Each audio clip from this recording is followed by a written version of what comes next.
सर्व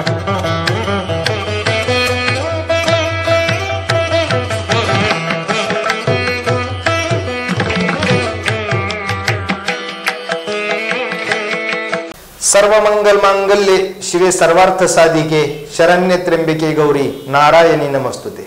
स्त्री ही आदिशक्ती आहे।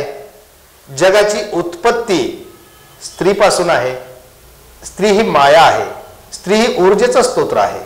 शारदीय नवरात्री महोत्सवानिमित्त अशाच ऊर्जा स्तोत्रांचा आम्ही आपणासाठी परिचय घेऊन येत आहोत। आपला महाराष्ट्राच्या वतीने नारी शक्ती सन्मान, नारी शक्ती गौरव पर मुलाखतीची श्रृंखला आम्ही आपल्यासाठी घेऊन येत आहोत। आज आपल्या स्टुडिओमध्ये रत्नप्रभा अनिल कुमार बेलेकर मॅडम ज्या अलिबागवरून आलेल्या आहेत आणि यांनी महिलांच्या पुनर्वसनासाठी, महिलांच्या व्यवसाय प्रशिक्षणासाठी वेगवेगळ्या माध्यमातून एक आगळी वेगळी कार्यप्रणाली अंमलात आणली आहे। त्यांनी आपल्या कार्याने जनसामान्यांच्या मनामध्ये आपला ठसा उमटवलेला आहे। त्यांच्याच कार्याची माहिती देण्याकरिता आज त्या आपला महाराष्ट्राच्या स्टुडिओमध्ये आलेले आहेत। मॅडम, आपला महाराष्ट्राच्या स्टुडिओमध्ये आपलं स्वागत आहे। नमस्कार आणि खूप खूप धन्यवाद सर। मॅडम, अलिबाग सारख्या परिसरामध्ये बऱ्याच ठिकाणी महिलांच्या विकासाबद्दल जेव्हा विषय निघाला जातो त्यावेळेस आपले जागृती फाउंडेशनचं नाव तिथं ऐकायला मिळतं। बरोबर आहे। तर आपण जागृती फाउंडेशन ज्यावेळेस सुरुवात केलं त्यावेळेस ती सुरुवात करण्याची मूळ संकल्पना काय होती? ऍक्च्युली कसं आहे ना, अलिबाग हे पर्यटन स्थळ आहे। पर्यटन स्थळ असल्या कारणानं उद्योग व्यवसायाला तिथे खूप वाव आहे आणि 97 साली आम्ही प्रभाग्र उद्योगच्या नावानं स्वतःचा फूड व्यवसाय चालू केला आणि फूड व्यवसाय चालू करत असताना खूप महिलांनी असं आमच्याकडे जॉईन होण्यासाठी रिक्वेस्ट केल्या आणि खूप गरज आहे किंवा 2 मुलं पाठीशी आहे, घरात कमवणार कोणी नाहीये। मग त्यांना आम्ही एकाला एक हाताला हात देऊन साखळी करत करत करत एक महिला वाढत गेली। त्यांचं प्रशिक्षण आम्ही वाढवत गेलो आणि आश्चर्याचा भाग असा आहे की हे सगळं मोफत प्रशिक्षण चालतं। कुणाकडनं आजपर्यंत 25 वर्षात 1 रुपया घेतला नाही। 97 सालापासून हे काम चालू आहे आणि पर्यटन स्थळ असल्यामुळे फूड उद्योगाला आणि कापड व्यवसायाला सुद्धा खूप अशी डिमांड खूप आहे त्या ठिकाणी। मग ही धरती आम्ही लक्षात घेतली आणि या धर्तीवर हे प्रशिक्षण आणि जागृती फाउंडेशनची स्थापना करण्यात आली। पण हे व्यवसाय प्रशिक्षण ज्यावेळेस आपण त्यांना देतात त्यावेळेस जिल्हा उद्योग केंद्र असतील, ज्या काही प्रशासकीय यंत्रणेमध्ये ज्या महिला सक्षमीकरणासाठी काम करतात त्यांचं तुम्हाला कशा प्रकारे सहकार्य मिळतं? कसं आहे ना की आम्ही जे बायका उभ्या केल्यात पायावर त्या अक्षरशः म्हणजे खूप गरीब आणि गरजू ज्याला आपण तो बुद्धकरी आहे, पण केवळ भांडवल नाही किंवा त्यांना काही करण्याची इच्छा असून त्यांना पाठबळ कोणाचंच नाही। अशा बायकांना आम्ही पायावर उभं करताना जिल्हा उद्योग केंद्र आणि खाली ग्रामोदय ह्यांना जाऊन बोललो की असं आहे की बाबा एवढ्या बायकांचं तुम्ही शासकीय जर लोन करून देत असलात, सबसिडी लोन असतं त्यामुळे त्यांचा त्याच्यामध्ये खूप फायदा असतो। त्यांच्याशी टायअप करताना आम्हाला असं लक्षात आलं की त्यांच्याकडनं खूप छान पद्धतीने आम्हाला हेल्प केली त्यांनी आणि बऱ्याच बायकांना जवळजवळ आजपर्यंत आमच्या 100 बायकांना त्यांनी छानपैकी लोन मिळवून दिलं आणि व्यवसाय पण मिळवून दिला। आज स्त्रियांच्या शिक्षणाचा दर खूप कमी आहे। बरोबर आहे। तर या स्त्रियांना तुम्ही प्रशिक्षण देत असताना शालेय शिक्षण त्यांचं कमी जास्ती असेल, खूप कमी। मग हा सगळ्यात मोठी अडचण तुमच्या समोर आली असेल, मग तुम्ही या अडचणीतून मार्ग कसा काढला? आता आमच्याकडे ना अक्षरशः न शिकलेल्या पण बायका आहेत। अगदी 1ली 2री कोणीतरी गेलीच नाहीये, पण मोस्टली 11वीच्या पुढे एक पण बाई नाही आमच्या अंडर। आता जवळजवळ 4037 बायका आहेत, पण ह्यातल्या खूप कमी अशा की जवळजवळ 80% बायका शिकलेल्याच नाहीये। मग त्यांना आम्ही ट्रेनिंग देता देता त्यांना पॅकिंग शिकवता मराठीमध्ये, हिंदीमध्ये, मग ह्याला इंग्रजीमध्ये काय बोलतात, ह्याचा शब्द काय आहे, हे सगळं डेली रुटीनमध्ये ह्या गोष्टी आम्ही ट्रेनिंग देता देता खूप पाळतो की ह्या शब्दाला काय म्हणतात। मग याला हिंदीमध्ये तुम्हाला कोणी समोरच्या कस्टमरने विचारलं मग ते त्याच्याशी कसं बोलायचं, एखाद्याने इंग्रजी वर्ड वापरलं, इंग्रजी केली आहे मग ते कसं उत्तर द्यायचं, त्याने थँक्यू म्हटलं तर आपण वेलकम कसं, म्हणजे ह्या गोष्टी सुद्धा त्याच्या पारंपरिक शिकवल्या जातात त्यांना। कारण कसं आहे, एखाद्या ठिकाणी काम करत असताना, एखाद्या गावात काम करत असताना ते सोपं आहे, परंतु अलिबाग हे पर्यटन स्थळ असल्यामुळे अनेक भाषी लोक त्या ठिकाणी आहेत। म्हणजे पर्यटनासाठी पण लोक येतात आणि तिथे स्थायिक झालेले उद्योगधंद्यासाठी आलेले हे बरोबर. सगळे परप्रांतीय लोक, अनेक ठिकाणचे लोक एकत्र आलेले आहेत. त्यामुळे त्यांच्या रूढी, परंपरा, त्यांची भाषा प्रत्येकाची वेगवेगळी आहे. ही सगळी वेगवेगळी आहे. वेगवेगळी. मग या सर्वांसोबत काम करताना तुम्ही तुमचा जो समतोल आहे, जे कॉम्बिनेशन आहे, बरोबर. ते तुम्ही कशा प्रकारे मेंटेन करता? ऍक्च्युली जिथे त्यांना ज्यांच्या स्टॉलवर किंवा हे सगळे व्यवसाय जे आहेत ना, हे सर फक्त माझ्या स्वतःच हे प्रत्येकाचं जे प्रोडक्शन आहे ते माझ्या शॉपमध्ये येतं किंवा आमचं सगळ्यांचं म्हणून एकच 2 मजली शॉप आहे. जेव्हा असा कस्टमर येतो तेव्हा त्यांना माझ्याकडे पाठवलं जातं आणि त्यावेळी मी त्याच्याशी समोर संवाद साधते आणि तीच वस्तू माझ्या दुकानामधनं मी त्यांना सेल करते. जागृती फाउंडेशनची संकल्पना तुम्हाला कशी सुचली? माझा स्वतःचा 97 पासून मी बोलली प्रभाग उद्योग हे नावाचा व्यवसाय आहे. त्याच्यामध्ये सुरुवातीला आमची खानावळ होती. आता आम्ही म्हणजे विश्वास बसणार नाही, पण जवळजवळ आम्ही 350 महिला ह्या फूड उद्योगामध्ये आहे आणि आमचं दिवाळीचं सगळं फराळाचं हे आम्ही आज एक्सपोर्ट करतो सर. आणि त्यावेळी जेव्हा महिलांना गरज होती की ताई मला हे शिकवा किंवा ताई मला खूप गरज आहे की माझे आता सुरुवातीला ज्या मला जुळल्या त्यांचे मिस्टर नव्हते, 2 मुलं असताना मग त्या माझ्याशी भेटायला आल्या. मग त्यावेळी असं क्लिक झालं. मग मी माझ्या 6 मैत्रिणींना बोलवलं की त्यांना म्हटलं की असं असं आहे तर आपण काय करू शकतो का. मग तेव्हा आम्ही या संस्थेची स्थापना केली आणि त्यावेळी स्थापना केली त्याच वेळी ठरवलं होतं की ह्यांना फक्त प्रशिक्षण द्यायचं पण ह्यांच्याकडे पैसा घ्यायचा आणि ह्यांनी जे काही प्रोडक्शन केलं त्यांना जर मार्केटिंगचं नॉलेज आम्ही देतो पण नाही जमलं, एखाद्याला नाही जमत किंवा असं गावं पण आहे की त्या गावामध्ये पर्यटन पोहोचू शकत नाही, बायवे बाहेरच्या बाहेर पर्यटक फिरतात आणि जातात. मग त्यांचं प्रोडक्शन कोणी विकायचं तर मग ते प्रोडक्शन आम्ही 6 जणी ऑनलाईन ऑफलाईन दोन्ही व्यवसाय. उत्पादन करणं, प्रशिक्षण देणं हे इथपर्यंत ठीक वाटतं, परंतु बऱ्याच ठिकाणी आम्ही पाहिलेलं आहे महिलांना त्यांची केलेली जी उत्पादन आहेत त्याची मार्केटिंग करण्याकरिता आपण 4-2 माणसं पुरेशी नसतात. बरोबर. मग त्याच्यासाठी तुम्ही काय उपाययोजना राबवता?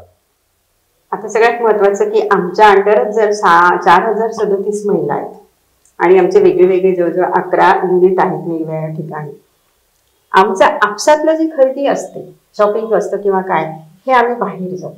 आम्ही एकमेकीच्या वस्तू आमच्या आपसामध्ये तर करतोच, पण फेसबुक आहे, व्हॉट्सअप आहे, हातात जर एंड्रॉइड फोन आहे तर मार्केट तुमच्या हातातच आहे. आणि 2 आमचे डिस्ट्रीब्युटर्स आहेत, डिस्ट्रीब्युटर थ्रू आमचा माल जातो मुंबईमध्ये आणि औरंगाबाद. म्हणजे हा मला असं वाटतं की त्यांच्या प्रोडक्शनचा हा खूप मोठा मार्ग होता की एखादा डिस्ट्रीब्युटर शोधणं आणि त्यांनी आठवड्याला किंवा 15 दिवसांनी आमच्याकडनं माल उचलणं, म्हणजे हे महत्वाचं होतं. आपण 21व्या शतकाकडे वाटचाल करत आहोत.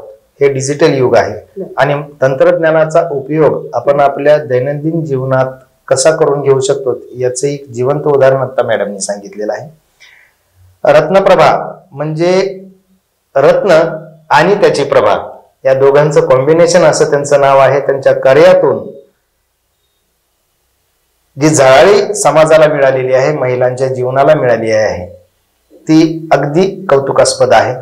मॅडमच्या कार्याची अशीच प्रगती होत राहो आणि मॅडमच्या माध्यमातून ज्या महिला स्वावलंबी झालेल्या आहेत त्या महिलांना मॅडमच्या माध्यमातून असंच सहकार्य मिळत राहू. आणखी एक शेवटचा प्रश्न विचारायचा आहे मॅडम. आमच्याकडे अजून एक अशी स्कीम आहे सर, ज्या काही महिला आमच्या अंडर कामं करतात की असं खूपदा दिसून आलं की म्हणजे मुलांना ते शाळेला शिकवू शकत नव्हते किंवा मुलींना शिक्षण देऊ शकत नव्हते, कष्ट खूप करतात पण मग मुलांच्या फी भरणं किंवा आत्ताचं जे वाढलेल्या फीज आहे किंवा एज्युकेशनचा जो बाजार आहे आत्ताचा, यात त्यांची मुलं उभी राहू शकत नव्हती.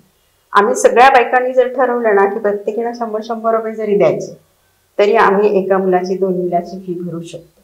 आणि मला सांगायला खूप अभिमान वाटतं की आत्ता आमच्या अंडर ह्या गोष्टी चालू आहेत आणि 35 मुलं जवळजवळ अशी आहेत की आम्ही वार्षिक त्यांचा पूर्ण शैक्षणिक खर्च हा जागृती फाउंडेशन करतं आणि जागृती फाउंडेशन जेवढे मेंबर्स आहेत ते सगळेजण हा खर्च उचलतात.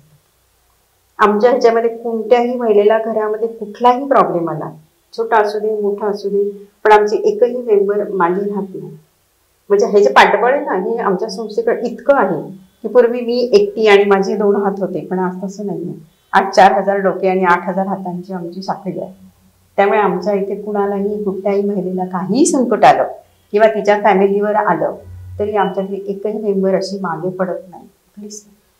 कारण संघटन उभा करणं सोपं असतं, संघटन टिकवणं खूप अवघड चालवणं असतं. आणि टिकवणं बाहेर आणि अवघड असतं. 1997 पासून आपण या क्षेत्रामध्ये कार्यरत आहात आणि आपण ते संघटन टिकवून ठेवलं आहे. याचा नेमका फॉर्म्युला काय आहे? रेसिपी विचारायला नको.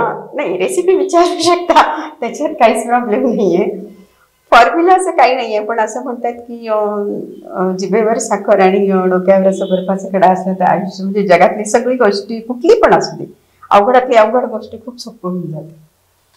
4000 आश्चर्याचा भाग आहे की आम्ही डेली 61-60 बायका आम्ही गारमेंटमध्ये जमतो, पण आजपर्यंत आम्हाला तू मी माहित नाही. म्हणजे असं जे टीम म्हणतो ना, टीम वर्क अतिशय सुंदर आहे, खूप छान आहे. 4037 कुटुंबाच्या पोशिंद्या, परंतु हे सगळं करताना तुमच्या कुटुंबाकडे लक्ष देण्याकरिता वेळ कसं मॅनेज करता आपण? कुटुंबाचा वेळ अजून तरी मी टाळला नाहीये. म्हणजे माझ्या एक मुलगी अमेरिकेत आहे, एक मुलगी जावई पुण्यामध्ये आहे. खूप वेल सेटल अशी मुलं आहेत माझी, आणि मिस्टर आता तुम्ही भेटलातच. पण अजून तरी कुटुंबाची वेळ ही कुटुंबाचीच ठेवली आहे आणि उद्योगाची वेळ ती उद्योगाचीच ठेवली. अजून तरी दोघांमध्ये मिसमॅच असं नाही झालं, कधीच नाही. 25 वर्षांमध्ये ही वेळ नाही. नाती गोती सगळं सांभाळून इव्हन बायकांना पण आम्ही हेच शिकवतो की घरात वयस्कर माणसं असतात. मुळात आमच्या उद्योगाची थीमच ही आहे की तुम्ही त्यांचा वेळ त्यांना द्या, आणि दुपारी जे 2 ते 4 आपला वेळ असतो जिथे बायका झोपतात किंवा टाइमपास करतात, तो वेळ ह्याच्यामध्ये द्या. आमची थीमच ती आहे की तुमच्या स्वतःसाठी दुपारचे 2 ते 2.5 स्वतःसाठी काढा, स्वतःसाठी जगा. आज 5 रुपयाचं टिकलीचं पाकिट घेतलं तर नवऱ्याकडे मागण्यापेक्षा स्वतःचे 50 रुपये करून 10 तिकिटाचे पाकिट विकत घेत आहेत ना. सरळ आहे ना. म्हणजे एवढंच नाही, आम्ही एकत्र पिक्चरला जाणं, एकत्र फिरायला जाणं, लांब लांब टूर वगैरे करतो, किंवा आमच्या अंडर मुलांना 90% वर 10वी 12वी मार्क्स मिळाले तर आम्ही त्यांना 3 वर्ष 2100 रुपये स्कॉलरशिप देतो. किंवा सुपर वुमन सारखा प्रोग्राम, मला वाटतं मी तुम्हाला त्याची व्हिडिओ पाठवली आहे. ज्या महिला आमच्या अंडर कामं करतात, ज्या महिला आज खूप चांगलं कमवतात, त्यांनी खूप स्वतःचं नाव कमवलं, त्यांना आम्ही एक ट्रॉफी देतो, एक सर्टिफिकेट देतो, आणि सगळ्यात महत्त्वाचं मानाचा जो फेटा असतो तो बांधतो, आणि मग त्यांचा तो कार्यक्रम आम्ही करतो. खूप भारी वाटतं असं की त्यांच्या पाठी, म्हणजे मला जर असं तुमच्यासारखी सगळेजण बोलवतात तर मग त्यांना पण कोणीतरी असं पुशअप करायला पाहिजे. मग ते काम आम्ही करतो, आमची पूर्ण टीम ते काम करते. आपलं कार्य खूपच छान आहे, वेगळं आहे. आई जगदंबा आपल्या कार्याला उत्तरोत्तर प्रगतीपथावर घेत राहो. आणि जागृती फाउंडेशनच्या माध्यमातून आपण जी जागृती करत आहात, आज आपल्याला बाहुबली म्हणायला हरकत नाही. Thank you so much. आणि आपल्या माध्यमातून प्रेरणा घेऊन आमचे प्रेक्षक नक्कीच काहीतरी सत्कर्म करतील. एक विनंती आहे तुम्हाला की जे प्रेक्षक हा कार्यक्रम पाहत आहेत यांच्यासाठी आपला काय संदेश असेल? त्यांच्यासाठी सांगायचं एवढंच की बऱ्याच ठिकाणी असं मिळतं की महिलांचं काय काय वेळेला फेसबुकवर असं वाक्य बघितले ना की मला घरात किंमत नाही, की माझा नवरा असं करत नाही, माझी सासू असं करत नाही. हे डोक्यातून विचार काढून टाका. प्रत्येक महिलेनं ह्या गोष्टीकडे बघूच नका. आपण एक स्त्री आहोत, म्हणजे जसं आपल्या पाखरांना पंखाखाली घेणं, म्हाताऱ्या माणसांना आपल्या छोट्या बाळाप्रमाणे आपण वागवतो किंवा तेवढी त्यांची काळजी घेतो, नवऱ्यांच्या वेळा पाळतो, सगळ्यांच्या वेळा पाळतोच की नाही. मग स्वतःची वेळ स्वतःसाठी ठेवा, राखून ठेवा. जी शक्ती आपल्यामध्ये आहे, आता आपण बोलतो की जेवढी प्रेमाने ती सगळ्यांशी वागते, जेवढं तिच्या वेळा आपल्या वेळा सगळं सांभाळते, पण उद्या अत्याचार आला किंवा कुठे अन्याय दिसला तर ती नवदुर्गेप्रमाणे भांडायला पण तयार होते. एवढे सगळे सुप्त गुण जर आपल्यामध्ये आहे, देवाने आपल्याला अशी घडवली, तर मग तुम्ही अशा उदास नाराज राहू नका. स्वतःच्या पायावर उभं राहा आणि प्रचंड सक्सेस व्हा, एवढंच सांगणार.